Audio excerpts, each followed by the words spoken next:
हाँ,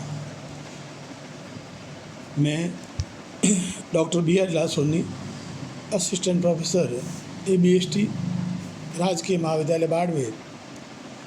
आज अपन BCom part second के विद्यार्थियों के लिए accounting paper first corporate accounting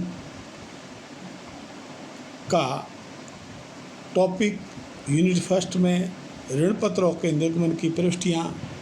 कल अपन ने ऋण पत्रों के बारे में अध्ययन किया था कि ऋण पत्र किसे कहते हैं, कितने प्रकार का होता है, इसको अंश व ऋण पत्रों में क्या अंतर है, ये अपन ने कल अध्ययन किया था। कल हमने ये पढ़ा था कि ऋण पत्र क्या है। तो ऋण पत्र, कल अपन ने ये टॉपिक पढ़ा कि ऋण पत्र क्या है।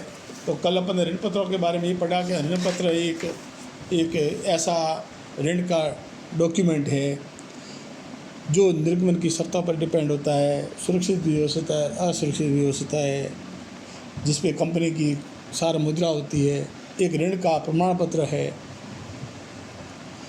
अब ऋण पत्र सुरक्षित असुरक्षित हो सकता है। पीछे संपत्ति गिरवी रखी हुई है तो सुरक्षित, संपत्ति गिरवी नहीं रखी हुई है तो असुरक्षित ऋण पत्र।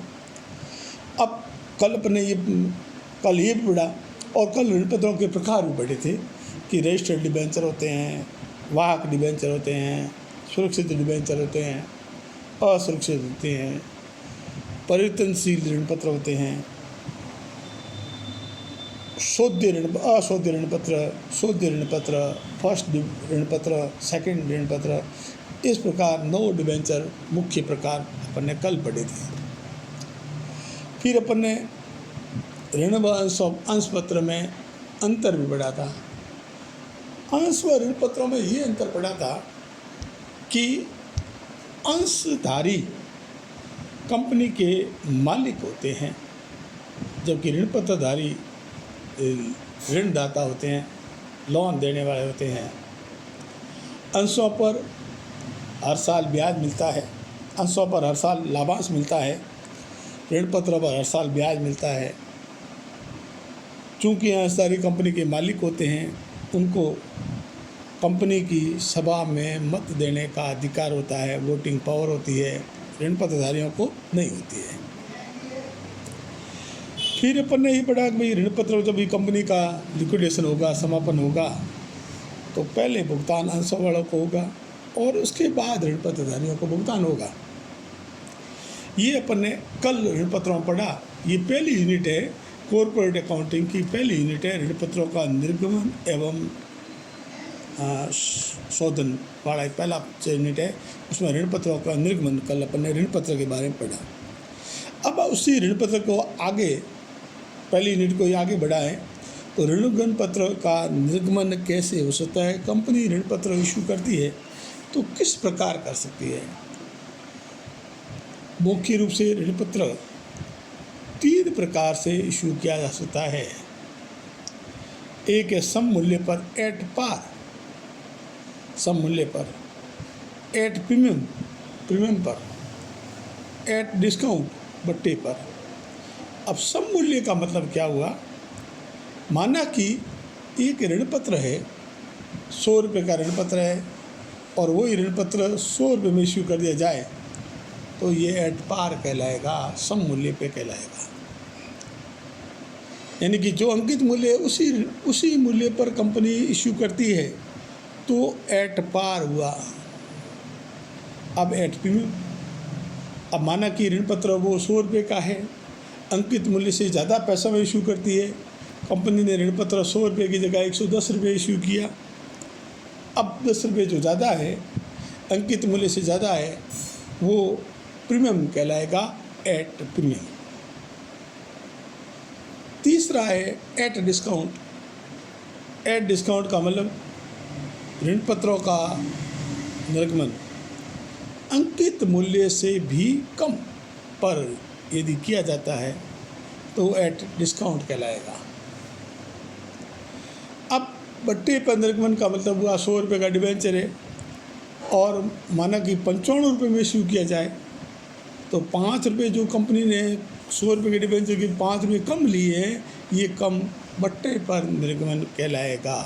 ये बट्टे पर निर्गमन है एट डिस्काउंट। अब अपने दिमाग में प्रश्न याद आता है कि कंपनी अधिनियम की धारा, कंपनी अधिनियम 2013 की धारा 53 में तो लिखा हुआ है कि अंशों को बट्टे पे इशू नहीं कर सकते।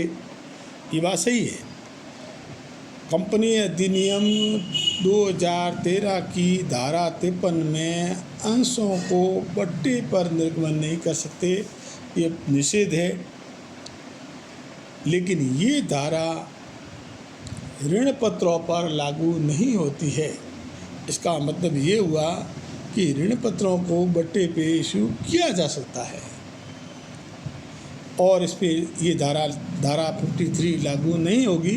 यानी ऋण पत्र 3 प्रकार से हो सकते हैं इशू, जबकि अंश केवल 2 प्रकार से इशू हो सकते हैं, एट पार और एट प्रीमियम। जबकि ऋण पत्र 3 प्रकार से इशू किए जा सकते हैं, सम मूल्य पर भी, प्रीमियम पर अंकित मूल्य से अधिक और अंकित मूल्य से कम बट्टे पर भी निर्गमन किया जा सकता है।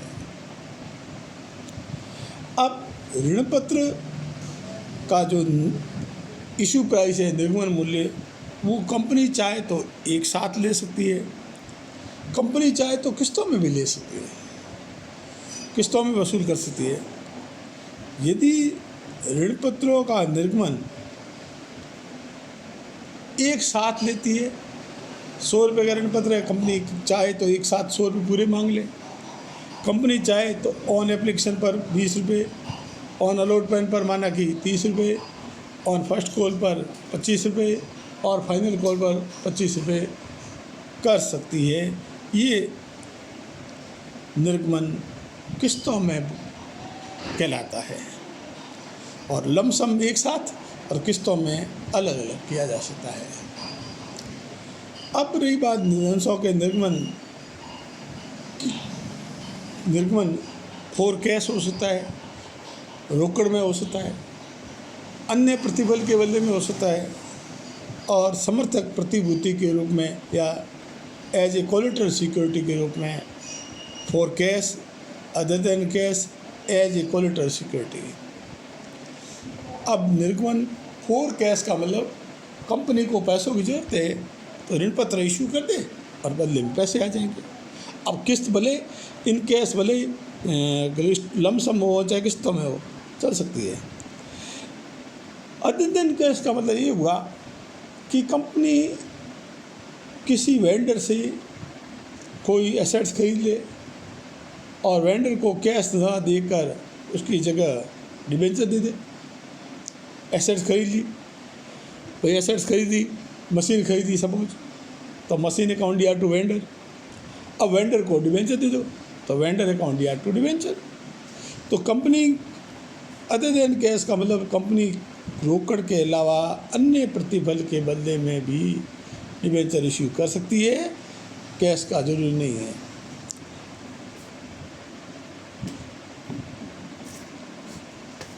अब as a collateral security,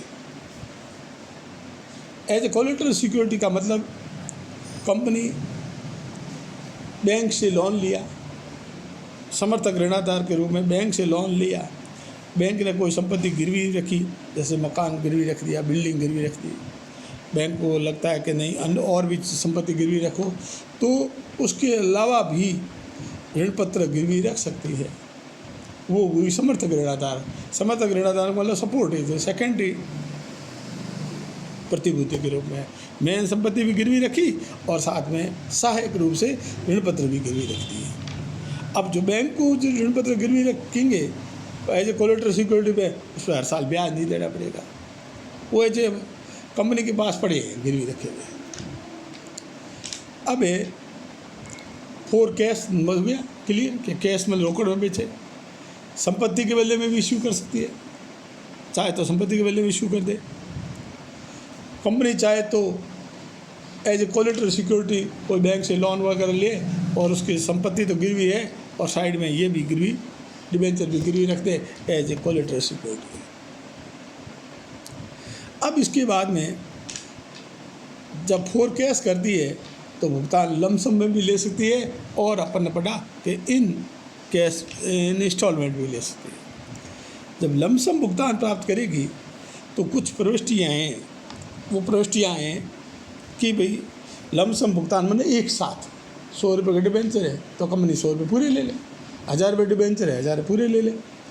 premium पे है तो एक 100 रुपये का डिबेंचर 110 में इशू किया तो 110 रुपये ले ले, ये भी लमसम भुगतान हुआ।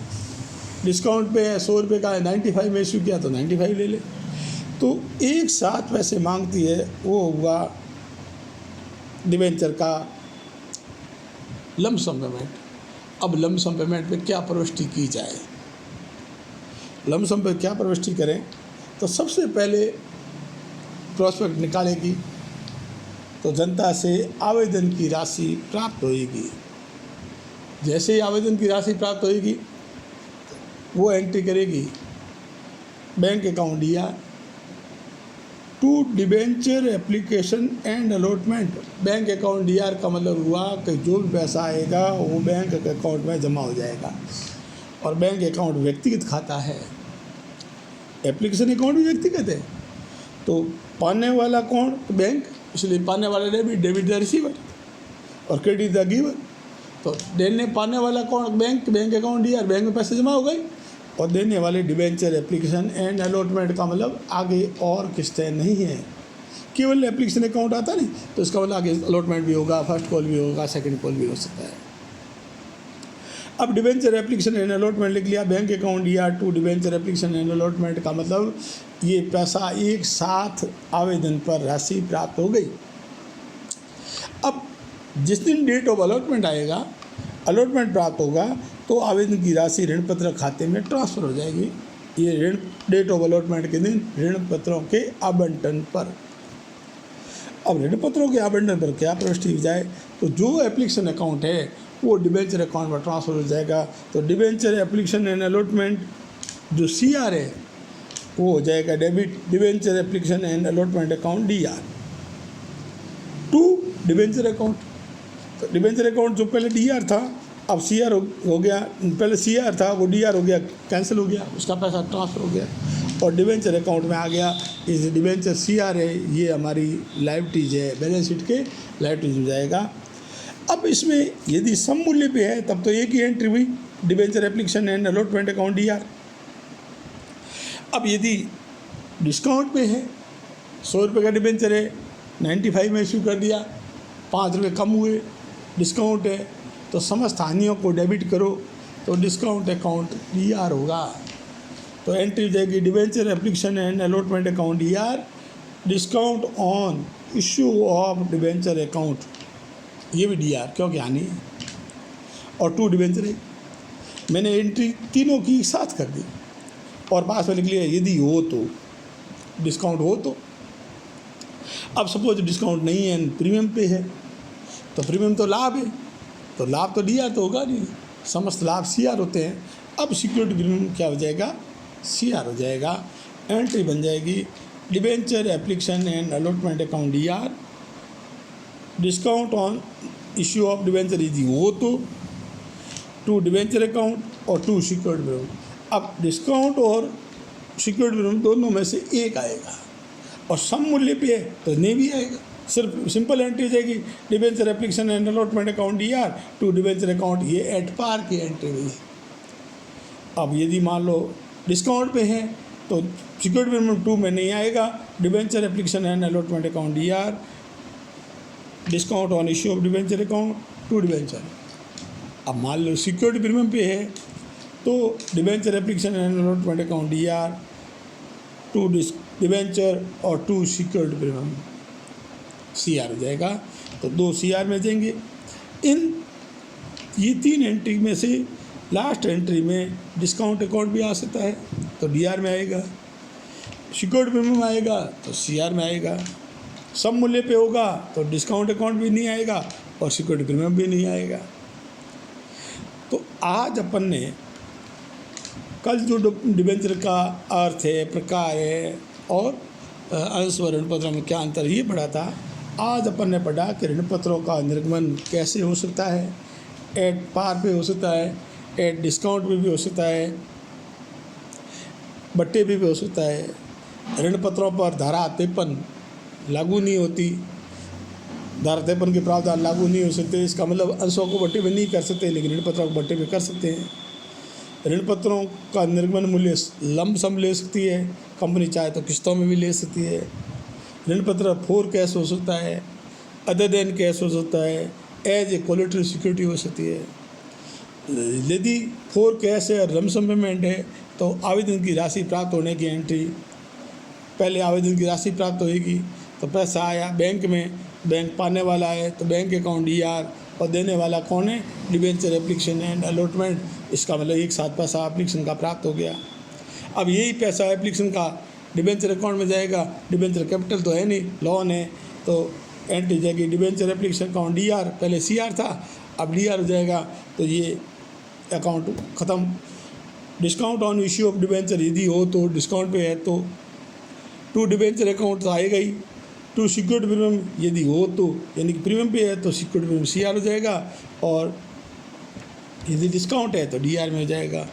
तो आज अपन ने इस प्रकार डिबेंचर के इशू की लंप सम भुगतान फोर कैश वाला का अध्ययन किया।